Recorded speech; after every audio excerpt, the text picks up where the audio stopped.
série de cours présentée par Bakeli School of Technology. Je m'appelle Diana Bali, je suis coach et développeuse à Bakeli. Ce cours intitulé Mes premiers pas en HTML nous permettra de créer notre premier site web avec que du HTML. Alors, que vous soyez un développeur expérimenté qui souhaite réviser le cours sur HTML ou que vous soyez des passionnés ou tout simplement des débutants en programmation et que vous vous êtes toujours demandé comment est-ce que les gens ont fait pour créer des applications mobiles que j'utilise sur mon téléphone ou bien les pages web qu'on utilise souvent, je vous invite à vous abonner aux chaînes YouTube de Bakeli et suivre ce cours. Tout au long de ce cours, je serai en compagnie des autres coachs de Bakeli. Vous voulez découvrir HTML, faire votre tout premier site de A à Z, n'hésitez plus, abonnez-vous et restez scotché à la suite du cours. Bonjour, je m'appelle Mohamed Ahmadouba, je suis coach en programmation à Bakeli. Pour cette partie, je vais vous montrer comment faire des liens et des images en HTML. Alors sans plus tarder, on va commencer par les liens. Alors, pour cette partie, on verra deux secondes parties, telles que les liens hypertextes et les ancrages. Définition. La gestion des liens hypertextes se fait avec la balise A et l'attribut href. Cette balise est peut-être la plus importante du web. Sans elle, impossible de passer de site en site. Faisons un exemple. On ouvre une balise A, on lui donne l'attribut href qui prend l'adresse du site où on veut aller, on met du texte, tester vos connaissances, et on ferme la balise A. Donc on aura comme résultat ci-dessous, tester vos connaissances. Maintenant, mettons en pratique ce qu'on vient de montrer. Alors, je vais aller sur mon éditeur de texte. Donc, j'ai choisi VS Code comme éditeur de texte. Vous pouvez choisir votre éditeur de texte de votre choix. Alors, je mets le code que je veux mettre, c'est-à-dire l'adresse, le lien que je veux coder. Donc, j'ouvre une balise A, je lui donne l'attribut href. Ensuite, dans l'attribut href, je lui donne l'adresse du site où je veux aller et je mets du texte. Ensuite, je ferme la balise et j'enregistre. Je vais au niveau de mon navigateur pour tester ce que j'ai fait. J'actualise ma page. Et là, on voit bien le lien. Il est là. Et si je clique dessus, il me dirige vers le lien du site. Ah, je vais faire un retour. Je retourne dans mon PowerPoint. Donc, pour cette partie, on vient de voir un exemple de lien. Maintenant, allons approfondir un peu. Donc, ici, on a l'attribut target. Donc, l'attribut target qui peut prendre différentes valeurs. Par exemple, l'attribut target peut prendre la valeur blank, qui ouvrira une nouvelle fenêtre du navigateur. Il peut aussi prendre la valeur top, qui ouvrira le contenu dans sa totalité de la page, sur la page. Donc, il peut aussi prendre la valeur parent, qui affichera le contenu dans le cadre qui enveloppe la structure courante, ou même prendre la valeur self, qui affichera le contenu dans le cadre courant. C'est la valeur par défaut. Alors, essayons de mettre en pratique ce qu'on vient de dire.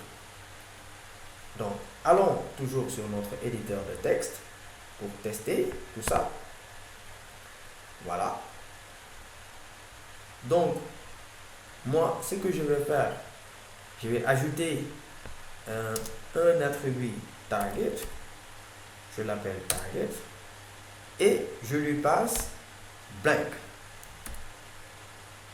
Je lui passe blank. Voilà. Et je garde le texte, tester vos connaissances. j'enregistre. Maintenant, je vais aller sur mon navigateur pour voir le comportement, ce que ça va donner. Voilà, j'ai actualisé et je clique dessus. Vous voyez bien. Donc, il a quitté la page pour aller vers une autre page. Donc, ici, tout à l'heure, au début, on avait un bouton retour qui nous permettait de retourner en arrière. Mais, donc, comme dit, il ouvrira une nouvelle fenêtre du navigateur. Donc, il a automatiquement ouvert une nouvelle fenêtre du navigateur. Donc, excusez-moi. Pour ça, testons la valeur top. Donc, avec target, on peut lui donner la valeur top. J'enregistre. Je vais sur mon navigateur. Normalement, il doit ouvrir le contenu dans sa totalité sur la page. Donc, j'actualise et je clique. Donc, il ouvre le contenu sur la totalité, sur sa totalité sur la page. Donc, là, j'ai la possibilité de faire un return. Voilà, testons maintenant avec parent pour voir ce que ça va donner. Donc, à la place de top, je mets parent, j'enregistre, je retourne sur mon navigateur pour voir le comportement. J'actualise d'abord et quand je clique, vous voyez bien, il me dirige aussi vers le site maintenant qui affichera le contenu dans le cadre qui enveloppe la structure courante, comme on vient de le dire. Donc, j'ai la possibilité toujours de faire un return. Et enfin, je mets en pratique la valeur self. J'enregistre. J'actualise la page. Je clique dessus. Vous voyez bien. Donc, là aussi, il m'a dirigé vers la page du site où je veux aller. Donc, il affichera le contenu dans le cadre courant. C'est la valeur par défaut. Voilà. Donc, on vient de voir l'attribut target qui peut prendre les valeurs blank, qui peut prendre la valeur top, qui peut prendre la valeur parent et aussi qui peut prendre la valeur self. Donc, passons aux ancrages. Définition. La gestion des ancrages se fait avec l'attribut name. C'est important. Retenons bien que ça se fait avec l'attribut name. Alors, le fait de nommer cette balise la transforme en encre. Il s'agit d'un point de repère qu'on peut atteindre via l'URL. Alors, ici, il s'agit bien d'un point de repère qu'on peut atteindre via l'URL. C'est important. Maintenant, comment faire les ancrages? Donc, l'encre d'abord se présente ainsi avec la balise A qu'on vient de voir, mais qui va prendre l'attribut name et qui va prendre la valeur, par exemple, le nom de votre encre. Et n'oublions toujours pas de fermer la balise A. Et aussi le pointeur qui permet d'atteindre l'encre qui se crée ainsi avec une balise A, mais cette fois-ci qui va prendre l'attribut href. Et dans l'attribut href, il va prendre le nom de l'encre précédé de dièse. C'est important. Je répète, le nom de l'encre précédé de dièse. Et enfin, on ferme la balise. Maintenant, essayons de mettre ça en pratique. Allons sur notre éditeur de texte, comme toujours. Mettons ça en pratique. Donc, tout d'abord, ce qu'on va faire, je vais dupliquer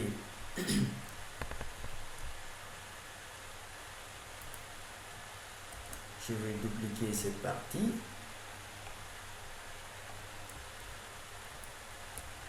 Voilà. Donc, en premier temps, il va prendre l'attribut name. Je vais lui donner un nom. Par exemple, je lui donne test. Voilà. Je change l'attribut target. On n'a pas besoin de ça ici pour le moment. Je change le target aussi self. On n'a pas besoin de ça. Donc là, il va prendre le href. N'oublions pas ce qu'on vient de dire. Il va prendre le nom de l'encre, mais cette fois-ci précédé de jazz. Voilà. Nice. Et là, j'enregistre. Maintenant, testons ça au niveau de notre navigateur. Allons actualiser notre page pour voir le comportement, ce que ça va donner. Voilà. Donc, on a notre encre qu'on vient de créer, c'est-à-dire le pointeur qu'on vient de créer. Et quand on clique, vous voyez bien que l'adresse change. Il met jazz test. Vous voyez bien. Donc, ce qu'on a dit ici dans ce qu'on vient de détailler au niveau de notre PowerPoint, on vient de le mettre en pratique. Donc, je répète que l'encre se présente ainsi avec la balise A et l'attribut name qui prend le nom de l'encre qu'on remet en fermant la balise. Maintenant, on ouvre une autre balise A qui va prendre l'attribut href qui prend toujours le nom de l'encre mais précédé de jazz en fermant toujours l'encre. Donc, c'est comme ça qu'on peut réaliser par exemple le pointeur qui nous permet d'atteindre l'encre. Voilà. Essayons de voir maintenant d'autres types de liens. Ici, on a par exemple le lien de téléchargement, on a un lien d'email, on a aussi un lien de base.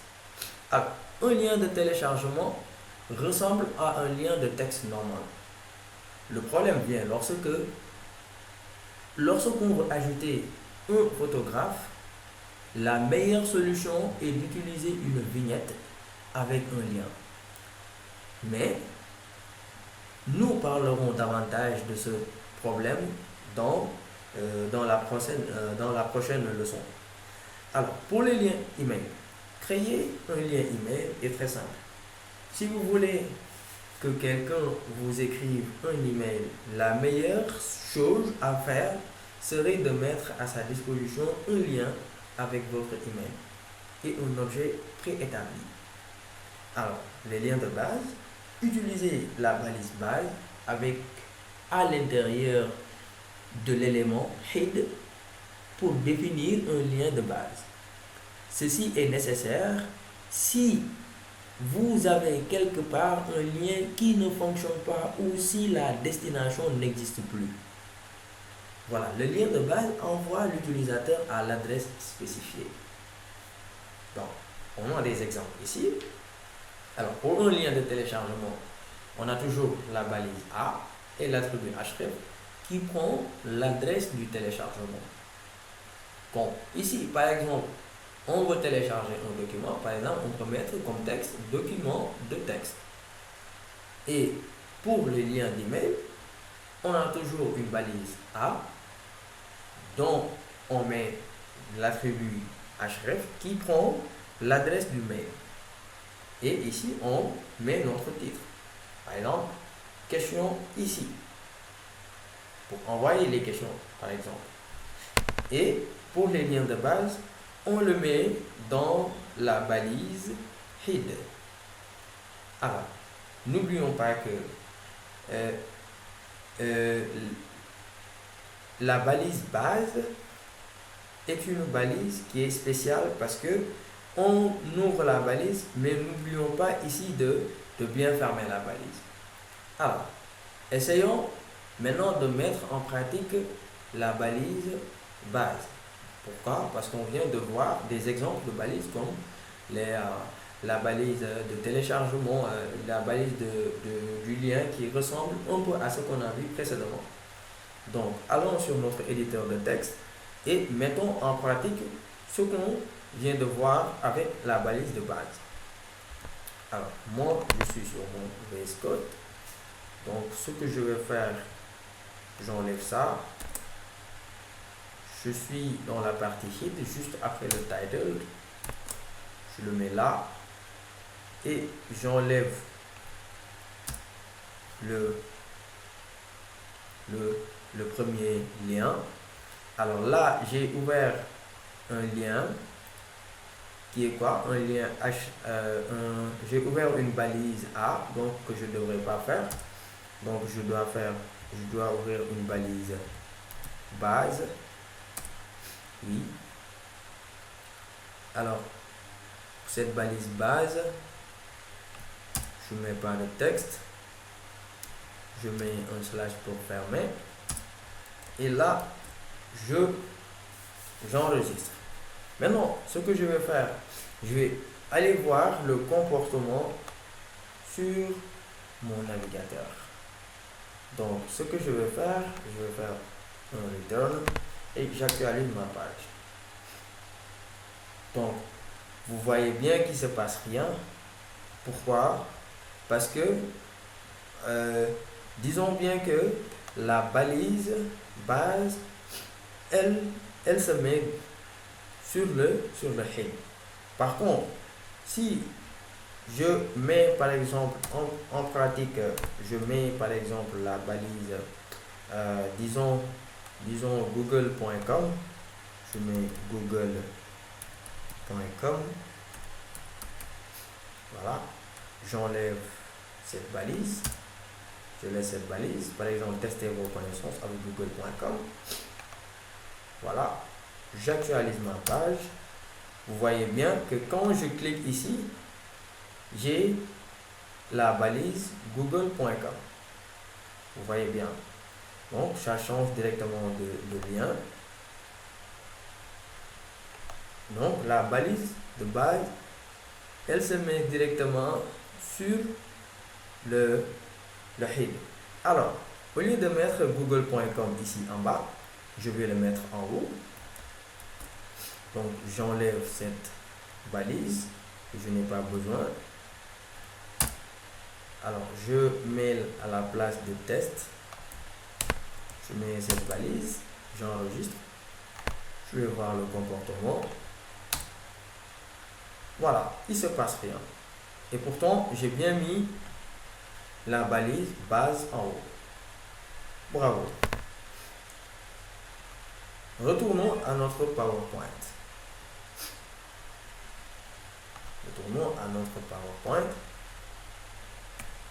Maintenant, on a fini avec les liens. On va passer aux images. Définition.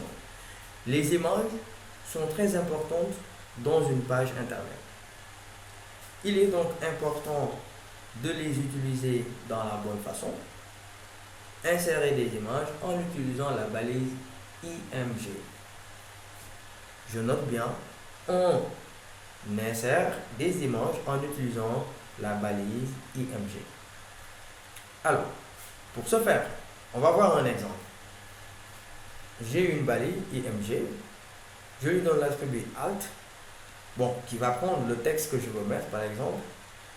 Je dis HTML image exemple.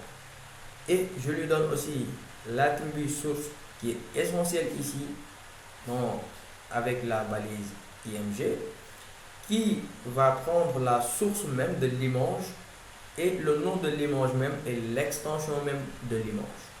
Et on ferme la balise IMG avec un slash comme ça. Et on aura comme résultat cette image. Alors, on va mettre ça en pratique sur notre éditeur de code. Choisis VS Code. Cette fois-ci, je vais switcher sur un autre code. Par exemple, je mets toujours mon Calica. Donc là, j'ai une balise IMG ici, alors que l'image que j'ai, il s'appelle like et son extension c'est JPG. Alors Alt, je choisis de ne pas mettre de nom. Alors je vais mettre comme on a mis dans l'exemple. Supposons je mets Calica. Voilà, comme ça, je mets Calica. J'enregistre. Maintenant, dans mon Alt, ce que je vais faire, donc l'image que j'ai ici par exemple, ça y est là, test 0, je le lance sur mon navigateur pour voir le comportement. Voilà, vous voyez bien que l'image s'affiche. On a bien une image qui s'affiche. Alors, c'est top. Donc, retournons à notre PowerPoint.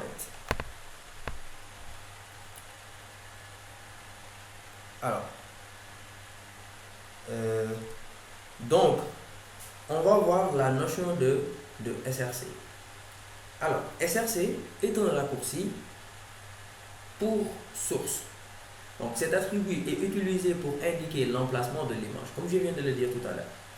Alors, on a des types d'emplacement qu'on peut avoir. Par exemple, ici, on a dit SRC est égal à img.jpg. Dans mon cas, je vais utiliser cet exemple. L'image est située au même niveau que le fichier .html. On vient de le voir. Et si SRC, on a SRC est égal à ./img.jpg, là on a l'image est située dans le niveau précédent le fichier du fichier HTML. Voilà, que le fichier HTML. Okay. Donc ici, quand SRC est égal à .img/image.jpg, donc l'image est située dans le dossier IMG, mais dans le niveau précédent du fichier même .html. Vous voyez, donc ça c'est très important, il faut les connaître, ce sont des bases, ce sont des notions que vous devrez connaître. Voilà, donc l'attribut alt. Donc l'attribut alt est utilisé pour montrer le texte au lieu de l'image si votre navigateur ne peut pas afficher l'image alors que l'utilisateur a l'option Show Image désélectionnée. C'est important. Alors je reprends. L'attribut alt est utilisé pour montrer du texte au lieu de l'image si votre navigateur ne peut pas afficher l'image. Alors c'est important. Si votre navigateur ne peut pas afficher l'image. Lorsqu'un utilisateur a l'option Show Image désélectionnée, donc vous voyez bien là, par exemple, on vient de mettre en pratique ça, la balise IMG qui prend l'attribut alt et l'attribut alt le texte qu'on lui donne. Par exemple, si l'image ne s'affiche pas, donc c'est ce texte qui va s'afficher près de l'image par défaut qui n'est pas affiché. Voilà, on peut avoir aussi d'autres attributs de la balise IMG, comme par exemple height and width. Donc pour déterminer la hauteur et la largeur d'une image, on utilise les attributs height et width. Logique, ça c'est très logique, n'est-ce pas? Donc par exemple pour notre cas ici, donc on a la balise IMG et l'attribut alt qu'on vient de voir et l'attribut SRC. Maintenant on va mettre en pratique les deux attributs qu'on vient de voir qui est width et height. Donc width on va lui donner 120 et height on va lui donner 75. Allons faire ça sur notre VS Code. Voilà, donc width je lui donne 120 et height je lui donne 75. Nice. Là, j'enregistre, je vais sur mon navigateur pour voir le comportement. Vous voyez bien que l'image s'est rétrécie parce que je lui ai donné une taille que je veux, une taille que je veux contrôler, par exemple. Donc, on va retourner sur notre PowerPoint et pour cette fois, on va voir comment utiliser des images comme lien. Et les images sont très utiles en tant que lien et peuvent être formées comme suivant. Alors là, on a une balise href donc qui va contenir l'image, par exemple. L'image qui va contenir l'image qu'on a mis, par exemple. Nous, on veut que l'image soit un lien pour qu'il nous dirige, par exemple, vers ce site www.tutorialhtml.com, supposons. Alors, on va mettre ça en pratique et on a les attributs, toujours les mêmes attributs qu'on vient de voir. Donc, ce qu'on va faire, on va juste essayer de développer ça, de mettre ça en pratique avec notre VS Code. Donc, là, on doit avoir une balise, par exemple, une balise A. Donc, la balise A qui va prendre l'attribut href. À son retour, lui, il va prendre l'adresse, par exemple, du site, par exemple, supposons google.com. Voilà. Et on lui donne, par exemple, je dirais que je vais fermer la balise, je m'arrête là. Désolé. Voilà. Donc, ce que je vais faire, je prends la balise IMG, je le mets à l'intérieur de la balise A qui va le contenir et j'enregistre. Maintenant, ce que je vais faire, je vais voir le comportement, ce que ça va donner au niveau de mon navigateur. Vous voyez bien, maintenant, on voit bien que c'est un lien. Donc, quand on met le curseur sur l'image, on voit en bas qu'il nous affiche google.com et quand je clique, il m'amène directement vers mon site google.com. Vous voyez bien. Voilà.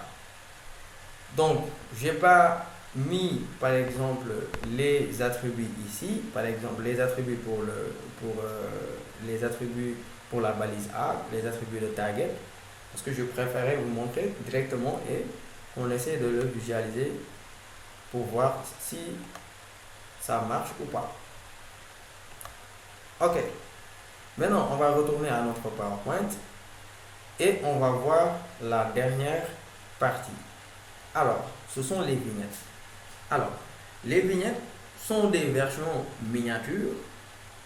Bon, entre parenthèses, on dit que moins de kilobytes et des images qui ont une bien meilleure qualité. Donc, pour créer une vignette, sauvegarder l'image dans une qualité plus basse que l'original. Ensuite, lier cette petite image à l'image originale de haute qualité. Alors, les vignettes, on a un exemple ici. Par exemple, on dit que là, on ouvre une balise A, on met l'attribut href. Donc, toujours href qui va prendre quoi? Qui va prendre maintenant, cette fois-ci, l'emplacement de l'image. Vous voyez bien. Et on va mettre du title, du titre. Alors, ici, le title, après le title, on va fermer, on va fermer la balise ouverte, mais à l'intérieur, on va ouvrir une balise IMG qui va prendre l'attribut alt et l'attribut alt va prendre le texte HTML image exemple par exemple et n'oublions pas toujours les mêmes attributs src source qui va prendre la source même de l'image et son extension, le nom, point son extension et les mêmes on a aussi là les attributs width et height qui vont prendre des valeurs. Alors, ce qui différencie par exemple ici, là on avait l'habitude dans la balise A, on avait l'habitude dans la balise A avec l'attribut href, on avait l'habitude de mettre une adresse du site, par exemple d'un site web. Donc là par contre, on a mis par exemple une source, par exemple le dossier, on a pris l'image.img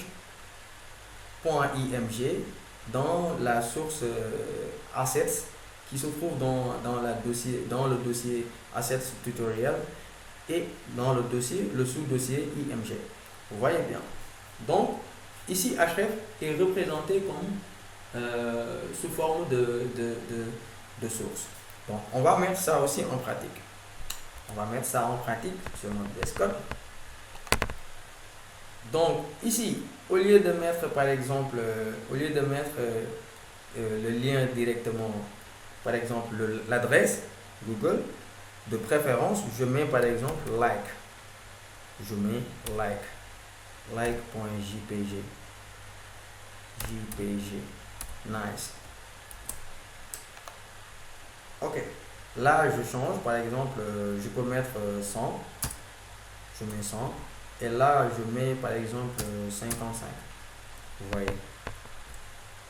Et je peux ajouter, comme on l'a mis, je peux mettre du title. Et quand je mets du title, je peux mettre par exemple test. Exemple. Test on me. Nice. Et là, je vais aller voir le comportement, ce que ça va donner au niveau de mon navigateur. Donc, ce que je vais faire, j'actualise la page, vous voyez bien.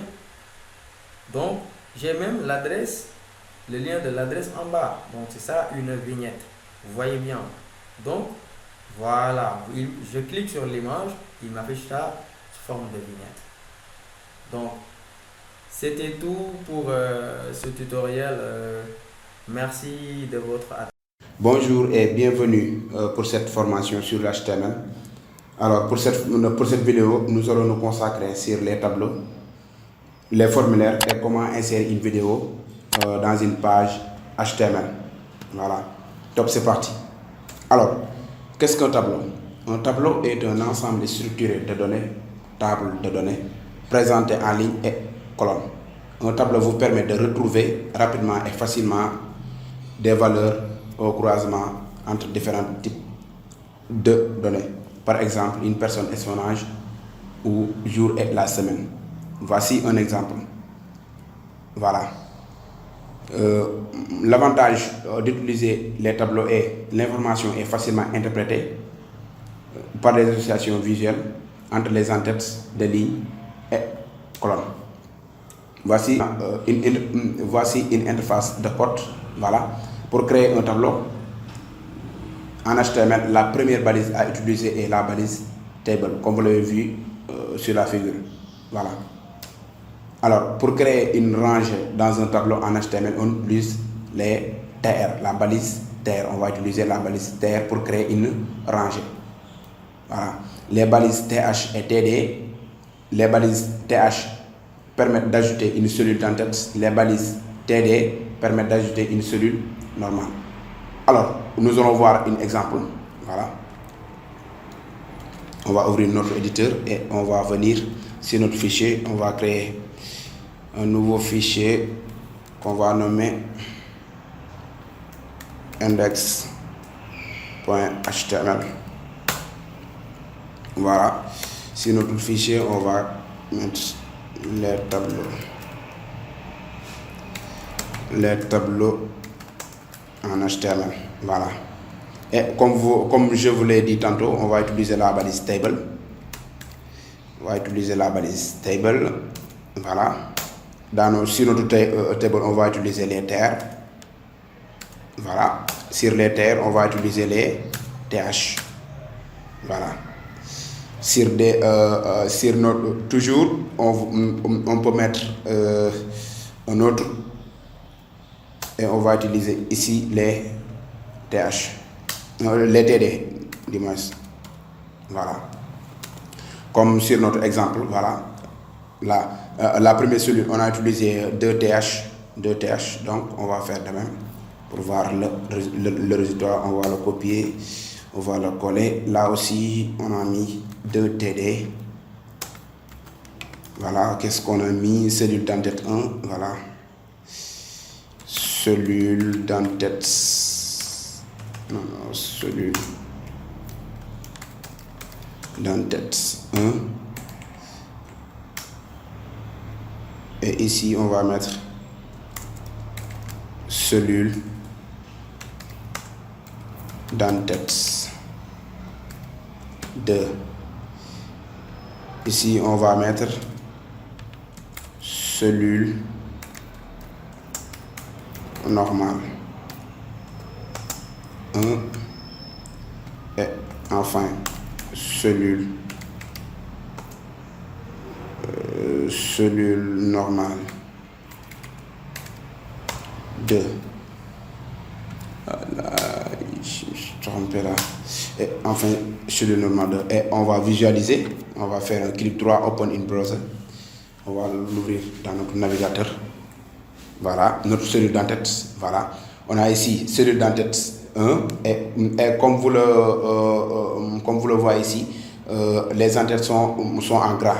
Voilà. C'est-à-dire les TH. Là, ce sont les TH.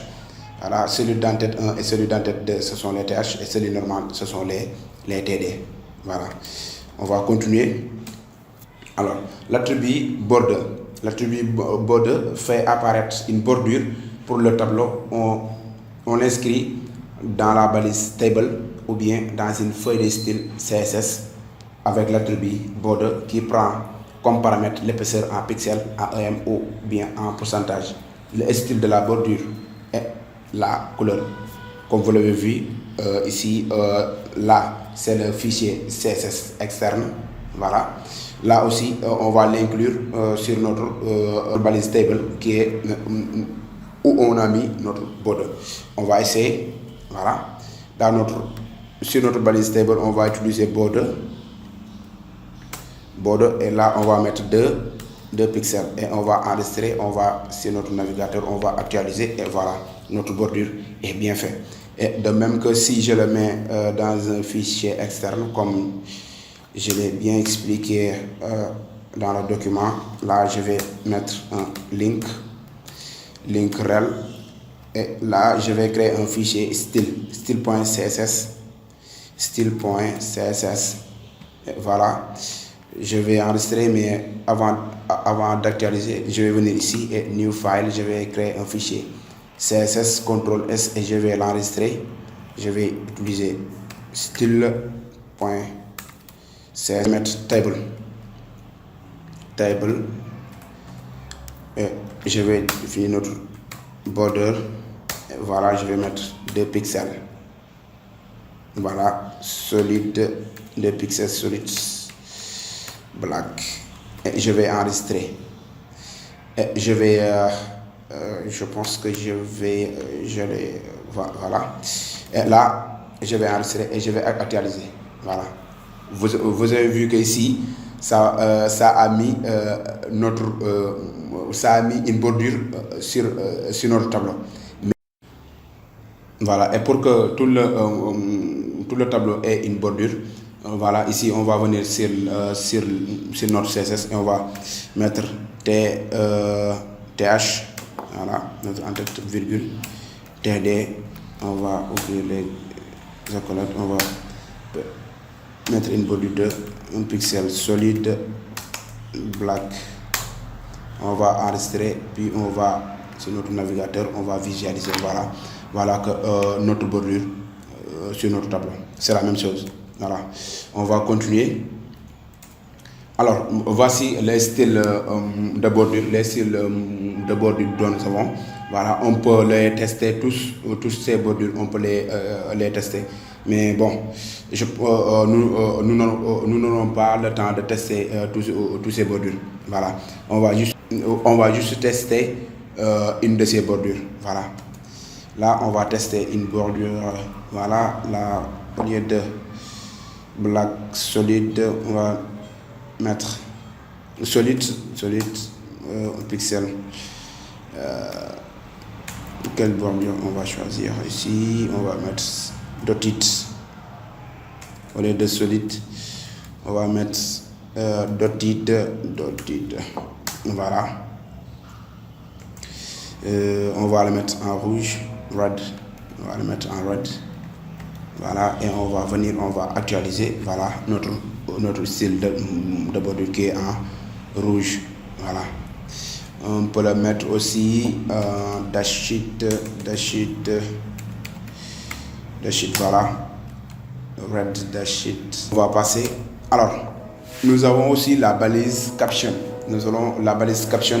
La balise caption donne un titre au tableau. Par défaut, il est placé au-dessus du tableau, mais peut être placé en dessous avec l'attribut align égal bottom. Voilà, c'est en dessous dans la balise. Voilà, comme vous le voyez ici sur notre exemple. Voilà, on va le tester. Nous allons venir ici. On va mettre caption. Voilà, notre balise caption. Et on va mettre le titre de mon tableau. Voilà. De mon tableau. Le titre de mon tableau et on va actualiser. Voilà, nous allons, comme vous l'avez vu, voilà, on peut le mettre aussi en dessous. On peut le mettre aussi en dessous avec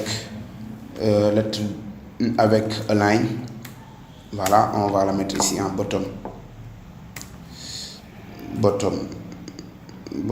va le mettre ici en bottom. Voilà, et on va actualiser. Voilà, comme vous l'avez vu ici, c'est en dessous. Voilà. Alors, on va continuer. Bon, les attributs call et row span. Call span et row span. L'attribut call span permet de fusionner plusieurs colonnes, c'est-à-dire de combiner des colonnes. Voilà. L'attribut row span permet de fusionner plusieurs rangées. C'est-à-dire de combiner plusieurs rangées, comme vous l'avez vu ici sur la figure, sur cette figure. Et là, c'est pour le call span et le row span, comme vous l'avez vu sur les figures. Mais on va aller en pratique pour que vous compreniez plus. Voilà. Là, on va supprimer ça. On va delete ça. Ça aussi, et on va mettre un dash ici. Hop. Là, on va mettre un dash. Voilà. Et on va mettre celui d'entête. Voilà. Mon row span. Mon call span d'immense. Call span.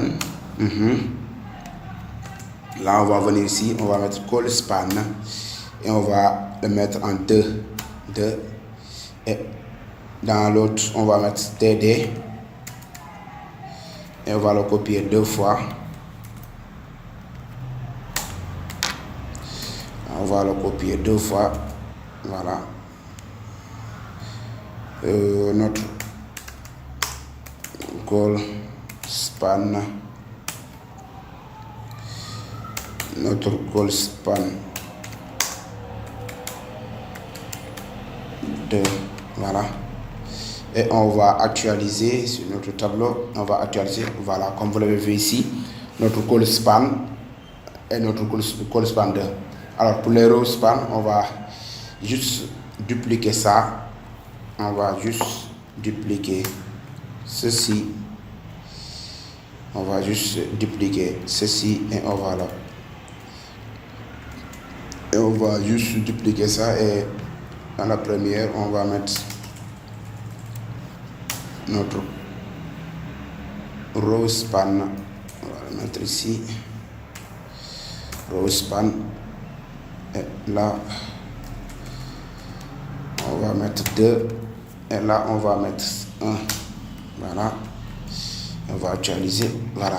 Notre row span qui a divisé celui d'entête en 2. Voilà. Je pense. Alors maintenant, nous allons attaquer les formulaires. Les formulaires HTML sont utilisés pour la saisie des données utilisateurs et leur transmission vers un serveur. Voilà. Un formulaire peut contenir des éléments de type input comme les champs de texte, des cases à cocher, des boutons radio, des boutons submit et plus encore. Pour créer un formulaire en HTML, vous devez pour commencer écrire une balise forme. Voilà. En effet, c'est la balise principale du formulaire. Elle permet d'en indiquer le début et la fin. Comme vous l'avez vu, on a ouvert une balise forme et on l'a fermée. Voilà, code HTML, comme vous l'avez vu ici sur notre exemple. Là, on va supprimer tout. On va mettre forme. Et là, nous aurons notre input. Voilà, le type texte.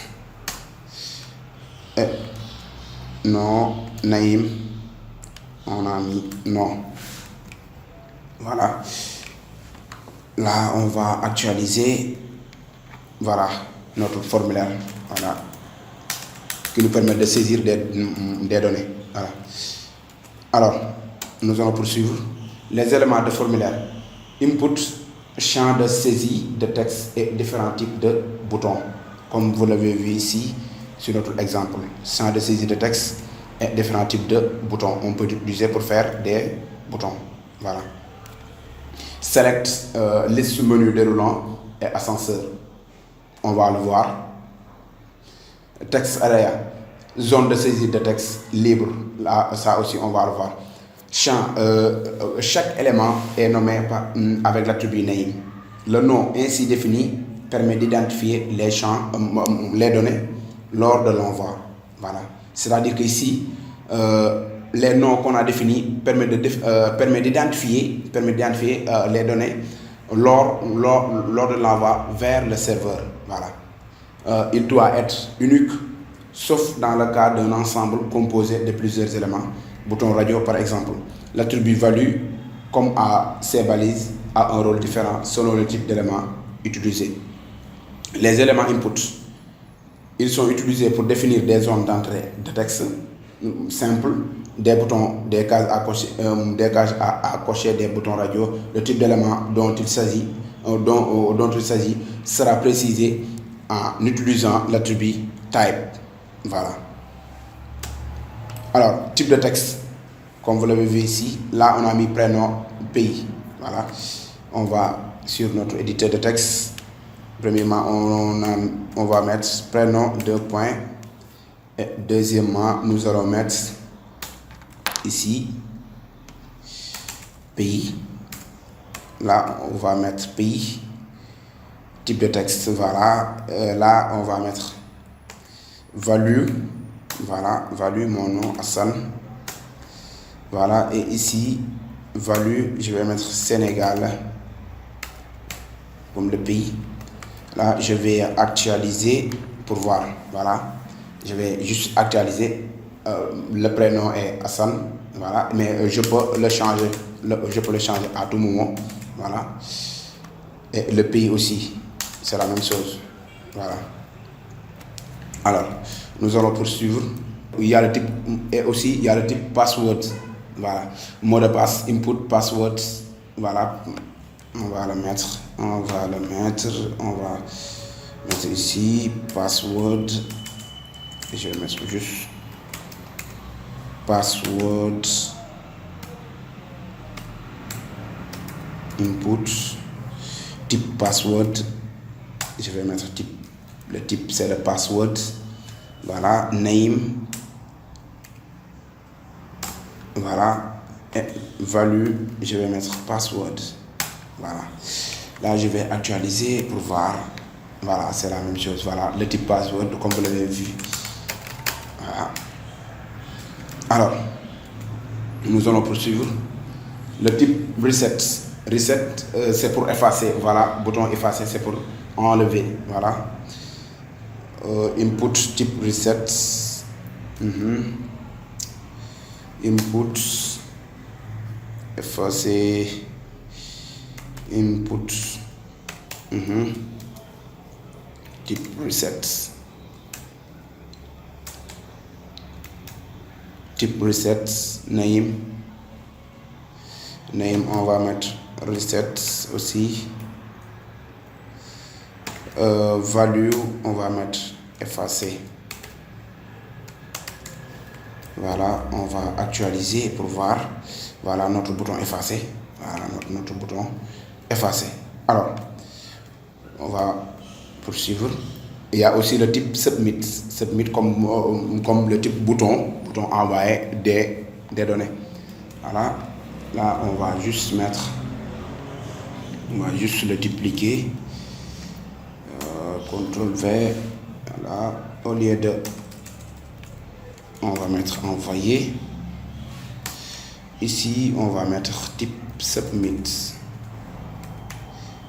Type submit. Voilà, on va mettre et on va actualiser pour voir. Voilà. Effacer et envoyer, comme vous l'avez vu. Alors, nous allons poursuivre avec les boutons type checkbox. Voilà, les types checkbox, cases à cocher à choix multiples. Voilà. Là, je pense que je vais tout effacer ça. Sauf le premier, j'aurai besoin de le mettre le type checkbox. Pas de value. Alors, bah oui, je vais mettre une valeur. Je vais le dupliquer. Checkbox. Là, je vais mettre un de mes collègues. Et là, je vais mettre une autre. Et là, je vais mettre. Voilà. Comme vous l'avez vu, je vais actualiser pour voir. Type checkbox. Hop. Là, je dois mettre quelque chose. Value. Voilà.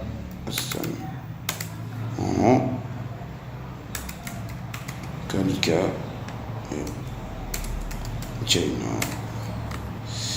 Je vais mettre un pair ici pour retourner à la ligne. Et là aussi, je vais mettre un pair pour retourner à la ligne. Voilà. Je vais actualiser pour voir. Voilà. Et là, je peux cocher une case ou je peux cocher toutes les cases. Voilà. Alors, il y a aussi les types radio, case à cocher, soit unique. Voilà. Là, on ne peut choisir qu'une seule case. Voilà. Là, on ne peut choisir qu'une seule case. On va voir un exemple. On va juste changer le type. Le type, on va mettre en radio. Ici, le type aussi, on va le mettre en radio. Voilà. Et on va actualiser pour voir. Voilà. On ne peut choisir qu'une seule case. Voilà. Hop. Il y a aussi l'élément text area permet de créer une zone de saisie. Une zone de texte, voilà, en spécifiant sa taille grâce aux attributs row et col. Voilà, text area, comme vous l'avez vu là. Voici l'exemple. Voilà. Là, je vais je pense que je vais, bon, c'est pas plus grave, je peux le laisser. Text area. Ok. Là, je vais mettre ici un call et un row name. Je vais mettre un message name. Je vais mettre message et là call. Je vais mettre combien? Call, je vais le mettre en 30 et row. Row, je vais le mettre en 20 ou 10. Voilà, c'est la même chose. Ici, texte de notre message, votre message. Voilà, et là je vais actualiser pour voir le résultat. Voilà notre message comme champ de commentaires pour faire des commentaires sur les sites web. Voilà. Et on va continuer. Bon voilà, là je pense qu'on avait vu le bouton envoyer. Et aussi il y a l'élément select. Il y a aussi l'élément select qui permet de définir une liste déroulant. Il sert avec l'élément option à définir des listes menus déroulants au ascenseur, les menus déroulants. Voilà, select. Là on peut mettre select ici pour définir ici notre select avec option. Voilà, les options sont, voilà, première option. Notre première option ici, on va mettre value. C'est comment la valeur Bakely, School of Technology, Bakely. Voilà, Bakely.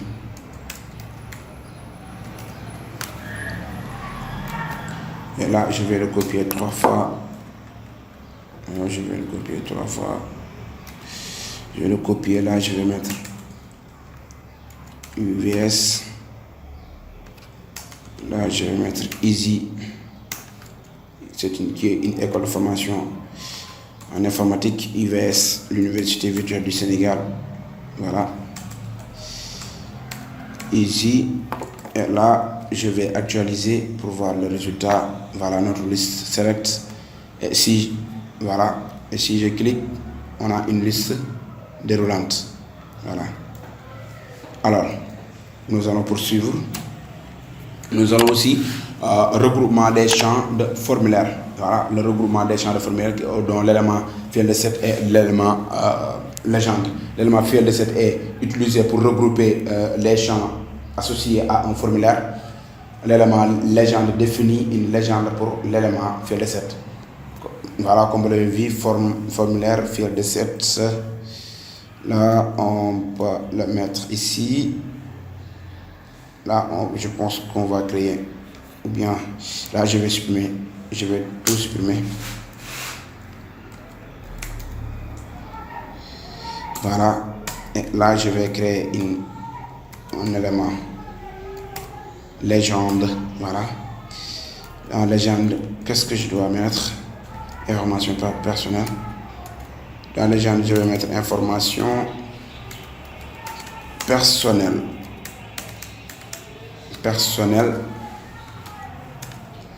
Information personnelle. Là, je vais mettre un autre input.